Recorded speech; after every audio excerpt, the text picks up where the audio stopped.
Our goal is to free India, which was the opposition parties have nominated. World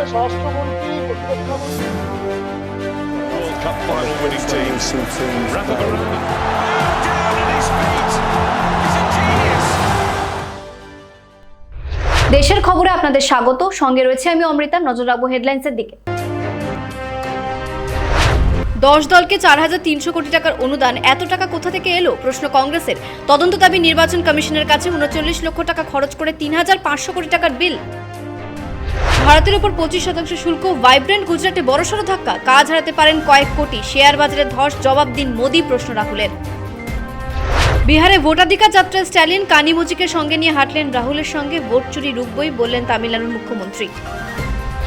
হিসেব না দিলে মিলবে না পুজোর অনুদান, নির্দেশ হাইকোর্টের। শিলিগুড়ির 3 ক্লাব হিসেব দেয়নি, এজলাসে জানালো রাজ্য, মিথ্যে তথ্য বলে দাবি মামলাকারীদের। আসছে বিস্তারিত খবরে। বিধানসভা নির্বাচনের আগে গুজরাটের 10টা রাজনৈতিক দল 4,300 কোটি টাকা অনুদান পেয়েছিল।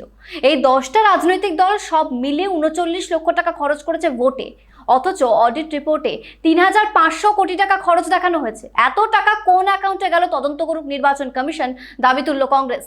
গুজরাটে বিধানসভা নির্বাচনে 10টা রাজনৈতিক দল 4,300 কোটি টাকা অনুদান পেয়েছিল, অথচ এই রাজনৈতিক দলগুলো নির্বাচনে খরচ করেছে 39 লক্ষ টাকা। বাকি টাকা কোথায় গেল আর কারা খরচ করলো, প্রশ্ন তুলল কংগ্রেস। নির্বাচন কমিশনকে চাপে ফেলে কংগ্রেস দাবি করেছে কমিশনের উচিত এই টাকার হদিশ খুঁজে বের করা। অডিট রিপোর্টে দেখা হয়েছে 3,500 কোটি টাকা খরচ করেছে এই রাজনৈতিক দলগুলো, বাকি 800 কোটি টাকার কোনো হিসেব দেওয়া হয়নি। লোকসত্তা পার্টি নামে এক রাজনৈতিক দল 1,045 কোটি টাকা পেয়েছে। ভারতীয় ন্যাশনাল জনতা দল পেয়েছে 962 কোটি টাকা। কিভাবে এই রাজনৈতিক দলগুলো এত টাকা পেল, কারা অনুদান দিল, তা নিয়ে তদন্ত করার দাবি জানিয়েছে কংগ্রেস।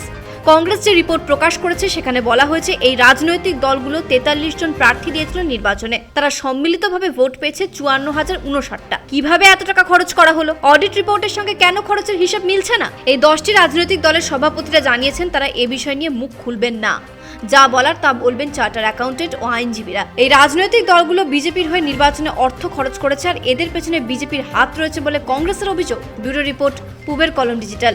গুজরাট মডেলের মতো বিহারে ভোট চুরির চেষ্টা চালাচ্ছে বিজেপি, অভিযোগ তুললেন তামিলনাড়ুর মুখ্যমন্ত্রী এম.কে. স্ট্যালিন। বিহারে রাহুল গান্ধীর ভোটাধিকার যাত্রায় হাজির ছিলেন তিনি, সঙ্গে ছিলেন কানিমোজি। বিজেপি আর নির্বাচন কমিশন যেভাবে ভোট চুরির খেলায় নেমেছে তার যোগ্য জবাব দেবেন মানুষ, বললেন তামিলনাড়ুর মুখ্যমন্ত্রী এম.কে. স্ট্যালিন। রাহুলের এই ভোটাধিকার যাত্রায় পা মেলালেন স্ট্যালিন আর কানিমোজি। সেখানে ছিলেন আরজেডি নেতা তেজস্বী যাদব আর সিপিআইএমএল নেতা দীপঙ্কর ভট্টাচার্য। স্ট্যালিন বলেন, ভোট চুরির চেষ্টা করবে বিজেপি আর নির্বাচন কমিশন, সেই প্রচেষ্টা রুখে দিতে হবে। আর কংগ্রেস নেতা রাহুল গান্ধী বলেছেন, কমিশন হলো বিজেপির হাতের পুতুল। বিজেপি ইতিমধ্যেই সিদ্ধান্ত নিয়েছে রাহুলের ভোটাধিকার যাত্রার মোকাবিলা করা হবে। বিহারে 98 জন বিজেপি ও জেডিইউ নেতাকে মোকাবিলায় নামানো হবে। 14টি দলে ভাগ করা হয়েছে, তারাই বিহার জুড়ে ভোট প্রচার করবে। ব্যুরো রিপোর্ট, পূবের কলম ডিজিটাল। মার্কিন যুক্তরাষ্ট্র ভারতের উপর অতিরিক্ত 25% শুল্ক চাপনে বড়সড় আঘাত আসতে পারে গুজরাটে। কয়েক কোটি মানুষ কাজ হারাতে পারেন, যদিও কেন্দ্রীয় সরকার জানিয়েছে ব্যবসার জন্য 40টা দেশের সঙ্গে যোগাযোগ রাখা হচ্ছে। ভারতের উপর আমেরিকা অতিরিক্ত 25% শুল্ক চাপানোয় ধস নামে শেয়ার বাজারে। নিফটি ও সেন্সেক্স পড়তে শুরু করে সকাল থেকেই।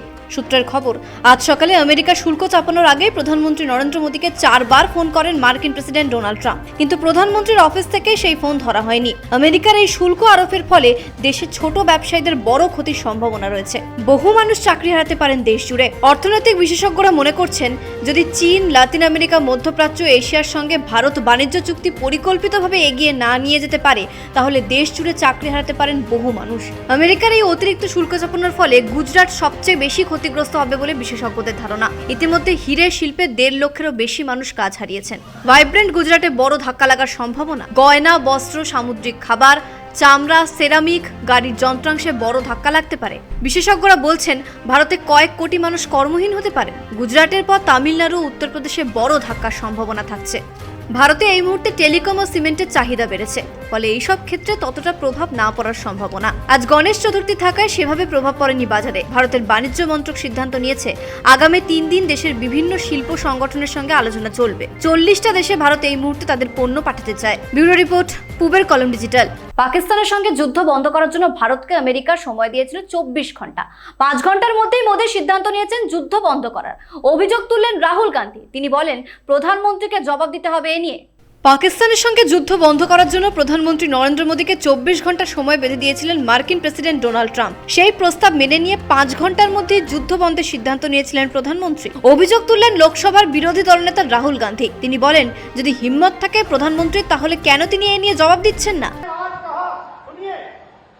ट्रंप ने आज कहा कि जब हिंदुस्तान पाकिस्तान का युद्ध हो रहा था, मैंने फोन उठाया और नरेंद्र मोदी से कहा कि सुन, ये जो तू कर रहा है इसको 24 घंटे के अंदर बंद कर।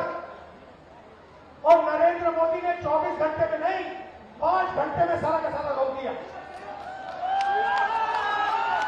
मीडिया नहीं जाएगी भाइयों बहनों, मीडिया नरेंद्र मोदी की है, मीडिया अंबानी की है, मीडिया अदानी की है, मीडिया हमारी नहीं है।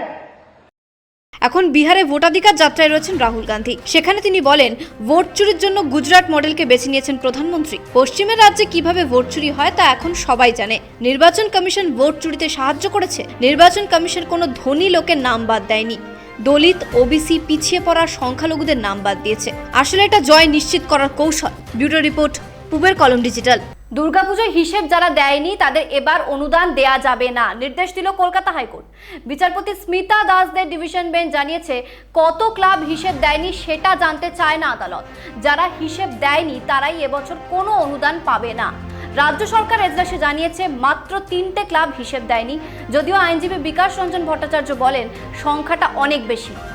বৈষ্ণোদেবীতে মেঘভাঙা বৃষ্টিতে মৃতের সংখ্যা বেড়ে দাঁড়ালো 34। ধ্বংসস্তূপের নিচে আটকে রয়েছেন বহু পুণ্যার্থী, বাড়তে পারে মৃতের সংখ্যা। জম্মুতে ভূমিধসে 34 জনের মৃত্যু হয়েছে, আহত হয়েছেন বহু। মৃতের সংখ্যা আরও বাড়তে পারে বলে মনে করা হচ্ছে।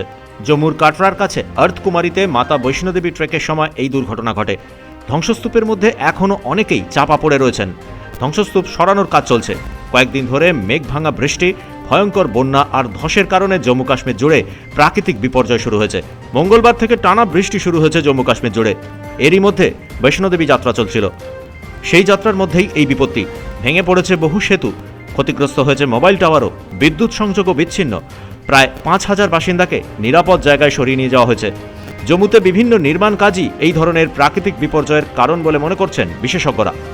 গত দুদিনের রেকর্ড পরিমাণ বৃষ্টি হয়েছে জম্মু কাশ্মীর জুড়ে। মঙ্গলবার রাতের পর বৃষ্টির পরিমাণ আরও বেড়েছে। কাটরার এই বিপর্যয়ে শোক প্রকাশ করেছেন প্রধানমন্ত্রী নরেন্দ্র মোদী। এক্স হ্যান্ডেলে তিনি লিখেছেন, ভূমিধসের কারণে মাতা বৈষ্ণোদেবী যাত্রায় অনেকের মৃত্যু হয়েছে। তাদের পরিবারের প্রতি রইল আমার গভীর সমবেদনা। আহতরা দ্রুত সুস্থ হয়ে উঠুন সেটাই প্রার্থনা করছি। দুর্গতদের যথাসাধ্য সাহায্য করছে প্রশাসন। প্রত্যেকের সুস্থতা ও নিরাপত্তা কামনা করছি। ব্যুরো রিপোর্ট, পূবের কলম ডিজিটাল। আইপিএল থেকে অবসর নেন রবিচন্দ্রন অশ্বিন, যদিও বিদেশের ফ্র্যাঞ্চাইজি লিগে তিনি খেলবেন বলে জানিয়েছেন। আইপিএল থেকে বিদায় নিলেন রবিচন্দ্রন অশ্বিন। বুধবার আইপিএল থেকে নিজের অবসর ঘোষণা করলেন তিনি। টেস্ট, ওয়ানডে, টি20 আন্তর্জাতিক ক্রিকেটের 3 ফরম্যাট থেকে আগেই সরে গিয়েছিলেন তামিলনাড়ুর এই ভারতীয় ক্রিকেটার। বাকি ছিল আইপিএল। 38 বছর বয়সী এই ভারতীয় ক্রিকেটার 2010 সালে চেন্নাই সুপার কিংসের হয়ে প্রথম আইপিএল খেলেন। পরপর 2 বছর চেন্নাইয়ে থাকার পর 8টি মরশুমে তিনি বিভিন্ন ফ্র্যাঞ্চাইজির হয়ে বিশ্বের এই কোটিপতি লিগে খেলেছেন। চলতি বছরে তিনি ফিরেছিলেন তার প্রথম দল চেন্নাই সুপার কিংসে, কিন্তু এবার তিনি মাত্র 9টি ম্যাচে খেলার সুযোগ পেয়েছিলেন। তার ইকোনমির রেট ছিল ওভার প্রতি 9.2। আইপিএল থেকে সরে গেলেও বিদেশের ফ্র্যাঞ্চাইজি লিগগুলিতে খেলবেন তিনি। ভারতীয় ক্রিকেট কন্ট্রোল বোর্ড আইপিএলের ভারতীয় ক্রিকেটারদের বিদেশি লিগে খেলার অনুমতি দেয় না। আইপিএল থেকে অবসর নিয়ে নেওয়ায় এবার বিদেশি লিগে খেলতে কোনো অসুবিধা রইল না অশ্বিনের। ব্যুরো রিপোর্ট, পূবের কলম ডিজিটাল। ফিফার ব্যানের মুখে পড়তে পারে ভারতীয় ফুটবল। 30 অক্টোবরের মধ্যে নতুন সংবিধানের সমস্ত তথ্য জানাতে হবে ফেডারেশনকে।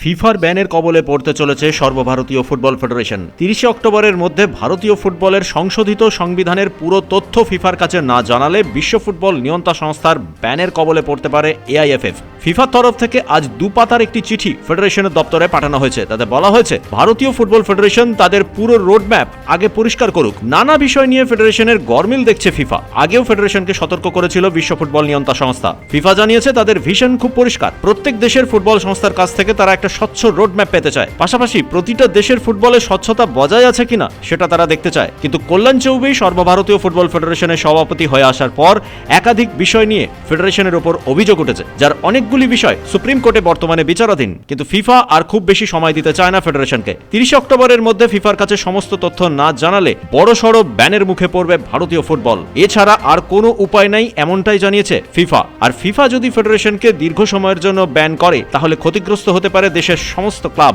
এমনকি মোহনবাগান সহ যারা এএফসি কাপে খেলছে তাদেরও আন্তর্জাতিক সমস্ত ফুটবল প্রতিযোগিতায় খেলার ক্ষেত্রে বড় প্রতিবন্ধকতা তৈরি হতে পারে। ব্যুরো রিপোর্ট, পূবের কলম ডিজিটাল।